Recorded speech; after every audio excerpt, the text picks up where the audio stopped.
네, 시청자 여러분 안녕하십니까. 좀 더 정확한 중국 경제 이야기 차이나 이코노미 채널 CC입니다. 오늘도 중국경제금융연구소 전병수 소장님 모시고 말씀 나누도록 하겠습니다. 안녕하세요, 소장님. 안녕하십니까? 네, 중국 증시 진단 5번째 시간입니다. 오미크론 확산, 상해 오미크론 확산 막는 가장 중요할 것 같은데요. 이거 어떻게 저희가 봐야 할까요?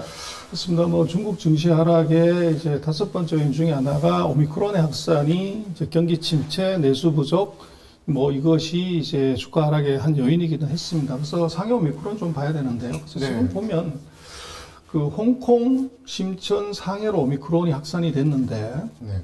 지금 보시면 홍콩은 한 달 정도 만에 피크 치고 안정화를 이루었지만 이제 상해 같은 경우는 이것이 좀 길어졌어요. 네.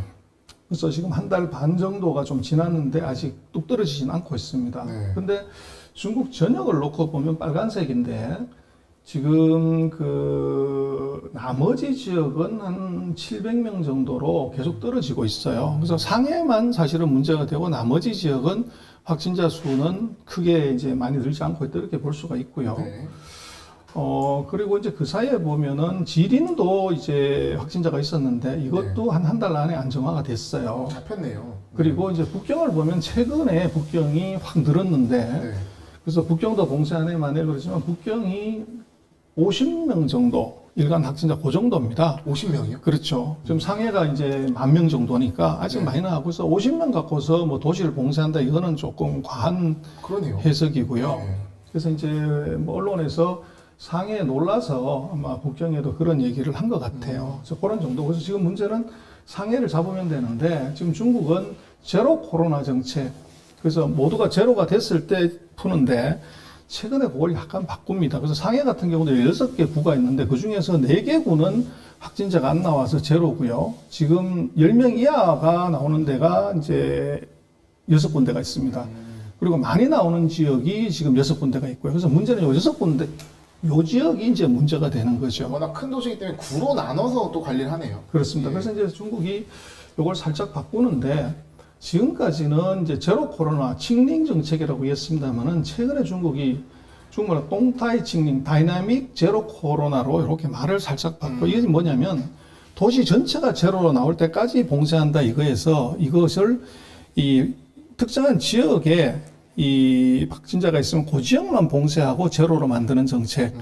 그래서 전체가 제로가 아니라 이것은 확진자가 당연히 있을 수는 있지만 있는 데마다 쫓아가서 동태적으로 관리한다는 걸로 방향을 바꿨어요. 그래서 이 얘기는 중국이 앞으로는 도시 전면적인 봉쇄를 하는 것은 하지 않는다 이렇게 해석할 수가 있을 것 같아요. 약간 유연한 방향으로 가겠다. 그렇습니다. 예. 근데 지금 보면은 이제 코로나가 지역별로 확산이 됐는데 이제 2020년부터 확산된 지역이 쭉 있는데요. 보면 대략 이제 제일 짧았을 때가 13일, 이제 가장 길었던 때가 39일 정도 봉쇄를 했던 것 같아요. 네. 근데 지금 상하이 같은 경우는 전면적인 봉쇄라는 게 3월 28일이기 때문에 아직 30일이 조금 안 된 거죠. 그래서 그렇게 놓고 보면 중국의 다른 지역의 경우를 생각을 한다고 하면 대략 한 40일 정도면 네. 안정화를 시킬 수 있을 거고 그렇게 되면 아마 5월 첫째 주 정도 이때 정도면 이제 안정화가 될 거 아닌가 싶고 네. 그래서 언론이나 이런 데서는 샹하이가 그 반도체가 이리로 다 공급되기 때문에 반도체 대란이 온다고 그러는데 보시면은 지금 샹하이에는 화홍 반도체, SMIC, TSMC의 공장 3개가 있고 네. 나머지 지금 대련, 천진, 수조, 우시, 베이징, 시안, 성두, 우한, 전천, 샤먼 이런 데 반도체 공장이 분산돼 있어요. 아, 골고루 있네요. 예, 그래서 지금 상해가 물론 이게 봉쇄되면서 일부 반도체에 공급 부족이 생기긴 하지만 이것이 치명적이지는 않다. 그렇게 이제 봐야 될 것 같아요. 네. 그리고 이제 자동차도 이제 상해 때문에 전국이 다 이제 난리 난 것처럼 보이지만 중국은 자동차가 북경 또 장춘, 선양, 이 중경, 광저우 이게 분산이 돼 있어요. 그래서 네. 지금 통제로서 문제가 되는 것은 상해 쪽 이쪽에 문제가 되고 나머지 지역은 자동차가 그렇게 문제가 되는 건 아닙니다.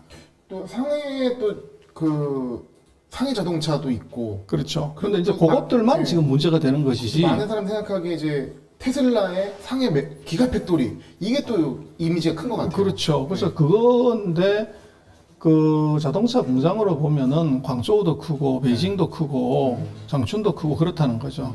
그래서 너무 이제 상해가 자동차의 모든 것이다 이렇게 보는 건 아니라는 겁니다. 알겠습니다. 그래서 지금 보면은 그 사이에 사북성, 산시성, 섬서성, 장수성, 천진, 저장, 광동, 지린 이런 순서대로 또 국지적인 한 500명, 3,000명 정도의 발령이 있었는데 네.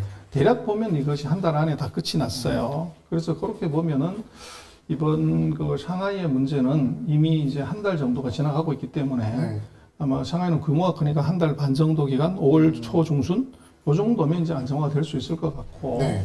그래서 이제 생산 정상화를 첫 번째는 핵심 산업에 대해서 이제 그 폐쇄루프라고 그러는데 그 공장 안에서 종업원들이 밖에 못 나가고 거기서 숙식을 해결하고 생산하는 방식으로 들어갑니다.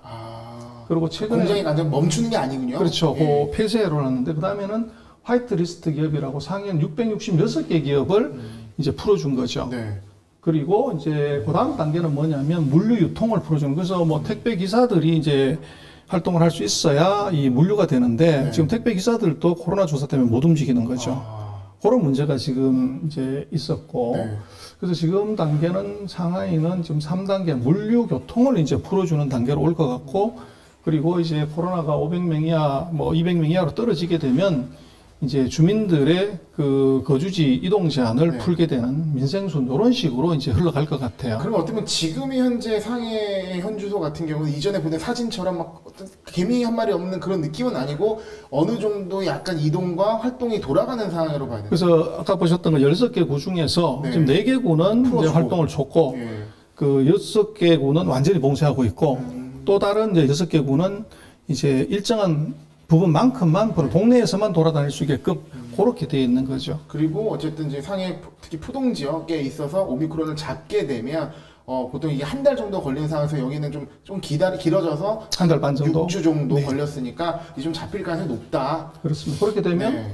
이제 물류 유통을 풀게 되고, 네. 그리고 주민들의 이동을 이제 풀어주는 그런 구조로 갈 것 같고요. 그리고 북경의 상황도 언론이 말한 것처럼 그렇게 심각한 상황은 아니다 현재는. 그렇죠. 50명 정도기 때문에 상해가 지금 10,000명 정도인데, 네네.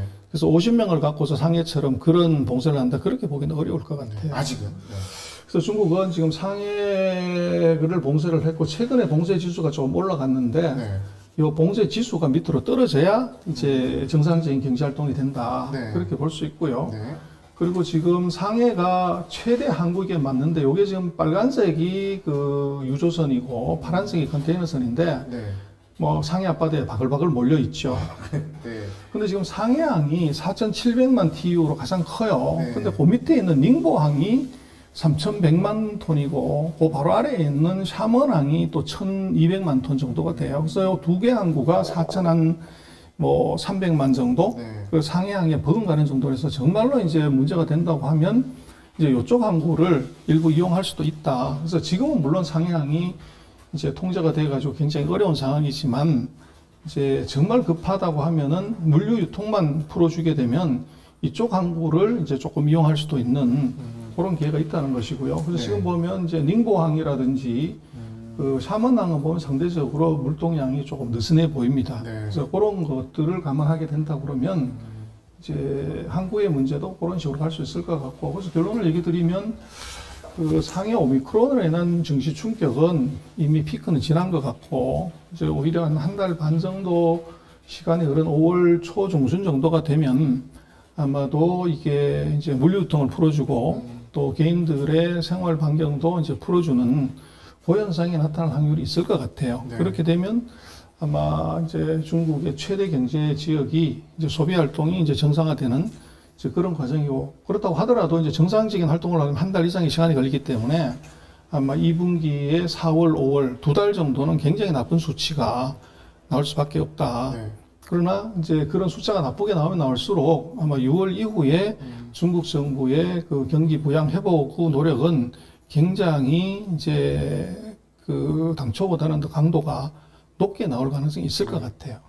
그러면 굉장히 한치 앞을 보지 못하고 너무 고민스러운 상황 속에서 소장님의 말씀을 이제 5편을 통해서 듣게 되니까 어느 정도 이제 마음이 좀 안정화되고 좀 너무 오해했던 거나 과대하게 해석했던 것들이 정리된 느낌을 받아서 이제 좋았던 시간 같습니다. 그렇습니다. 뭐 이게 그 WDB 나오게 되면 다가 불안하고 이렇게 되는데 지금 상태에서는 뭐 불안보다는 오히려 이게 어떻게 해결될 것인가가 거기에 조금 더 초점을 맞추고 거기에 네. 조금 더 신경을 쓰고 그 변화에서 이제 찬스가 있는지를 보는 것이 그게 중요할 것 같습니다. 지금에 필요한 건 냉정함인 것 같습니다. 그렇습니다. 네, 소장님 오늘 말씀 감사합니다. 네, 그렇습니다.